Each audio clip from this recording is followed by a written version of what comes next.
একজন আমাকে না বললে আমি তো দেশে আসতে পারতেছি না। তার মানে কি সুইচ এই প্রধানমন্ত্রীর হাতে না? ওই জন্য আমি বলি উনি চুপচাপ আছেন এই কারণে, কারণ উনি কথা বললেই কখন নামায় দেয় ঘাট ধরে।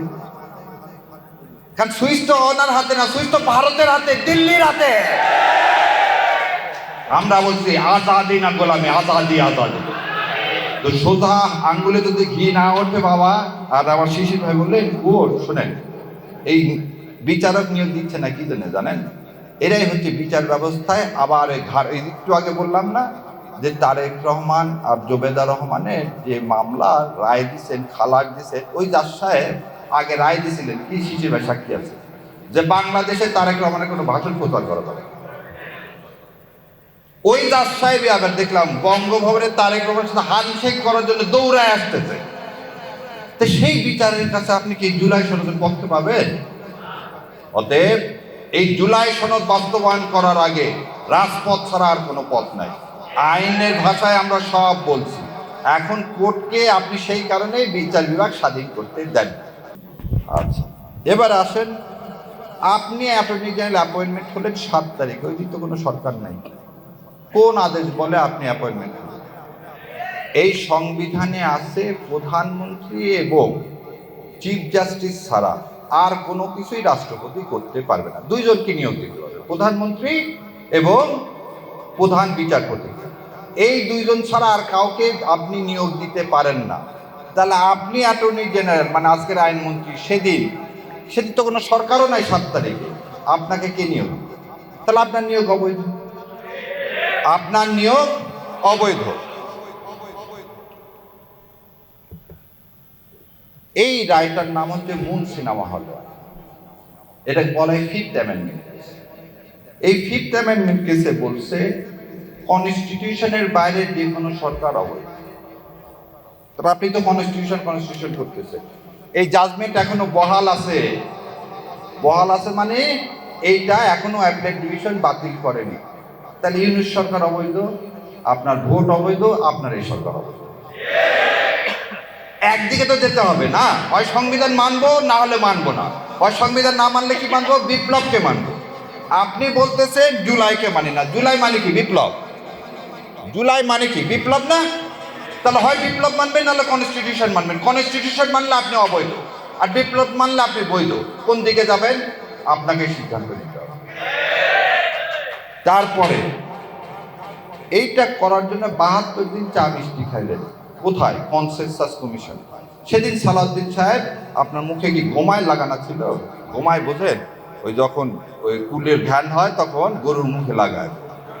যে সেদিন আপনি কেন বলেননি যে গভর্নমেন্টের এই ফ্রি, আমার আপনার ট্যাক্সের টাকার চা বিস্কিট খাবো না, এটা অবৈধ? সব করলেন, সব করে এখন বলতেছেন এটা মানব না। এবার আর একটা কথা বলি, ওনারা বলছেন যেটাতে ওনাদের নোট অফ ডিসেন্ট আছে সেটা ছাড়া সব বাস্তবায়ন করবো, তাই তো? সে কথা বলছে না? আচ্ছা, সুপ্রিম কোর্ট সচিবালয়ে কোনো নোট অফ ডিসেন্ট দেওয়া নেই। সুপ্রিম কোর্ট যে সচিবালয়, সমস্ত দল এক হয়েছে এই সচিবালয় বাস্তবায়ন করতে হবে, ওনারা সেটাও করেন। খালি তাই শোনেন, এইটার নাম হচ্ছে সংসদীয় কার্য বিবরণ। তারাই কার্যকরী কমিটিতে যা যা সিদ্ধান্ত দিছে সেইটাই ওই প্রণালীতে এটা কি করছে, তারা এগ্রি করছে। কি এগ্রি করছে দাঁড়ান পরে শোনাই।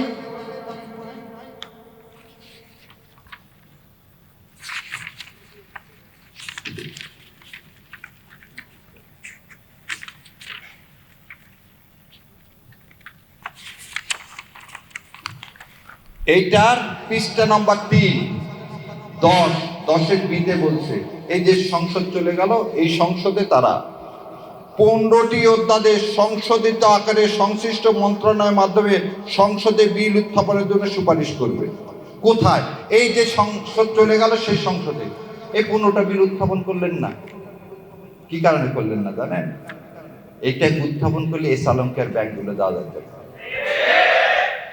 তাহলে আপনি আপনার কার্যপ্রণালী মানতেছেন না, আপনি জুলাই সনদ মানতেছেন না, আপনি গণভোট মানতেছেন না।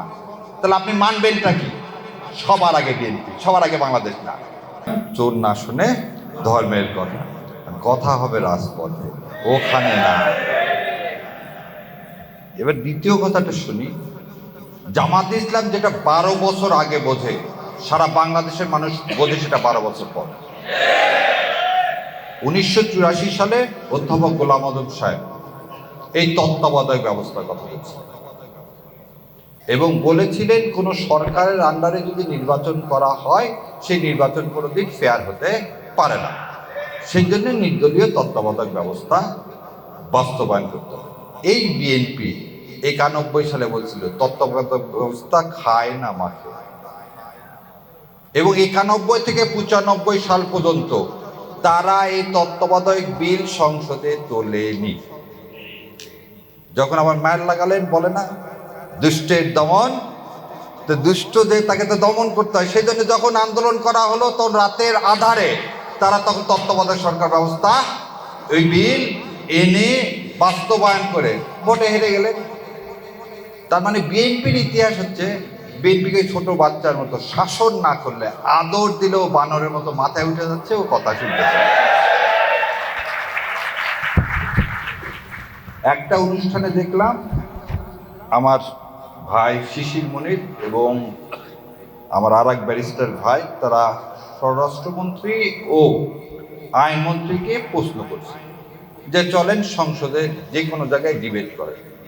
আজকে আমি ডিবেট না, আজকে আপনাদের মাধ্যমে সারা দেশের কাছে প্রশ্ন রেখে যাচ্ছি, যদি এই প্রশ্নের উত্তরগুলো দেয় জুলাই সনদ বাস্তবায়ন করার দরকার না। আর যদি প্রশ্নের উত্তর দিতে না পারেন, কালকে সংসদ থেকে জুলাই বাস্তবায়ন করবে। চলেন 1 নম্বর বলি, বঙ্গভবনে গেছিলেন সেদিন কোন আদেশের বলে?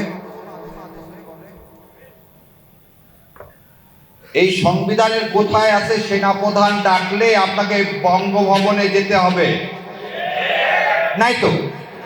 আচ্ছা, সেদিন 5 তারিখ সন্ধ্যাবেলা কোন আদেশের বলে বেগম খালেদা জিয়াকে আপনারা মুক্তি দিলেন? আপনার আইনমন্ত্রী বললেন কি, যে আদেশ হয়নি 74 সালের পর। তাহলে এই যে বললো মিথ্যা, মিথ্যা না, এই অসত্য দিয়ে জাতিকে ঘুম পাড়ায় রাখা যাবে না। তার চেয়েও বিভৎস, এখানে মাহমুদুর রহমান ভাই আছেন, উনি বিদেশ থেকে এসে, উনি যেহেতু ফিজিউটিভ, উনি জেলে গেছেন, তারপর আপিল করছেন, জামিন নিছেন, বেরো এসছেন। ডক্টর জোবেদা এবং ডক্টর তারেক বলবো না প্রধানমন্ত্রী তারেক বলবো? আচ্ছা, প্রধানমন্ত্রী তারেক বলবো। প্রধানমন্ত্রী তারেক রহমান কোন দিন জেলে গেলেন? ওনারা তো ফিজিউটিভ।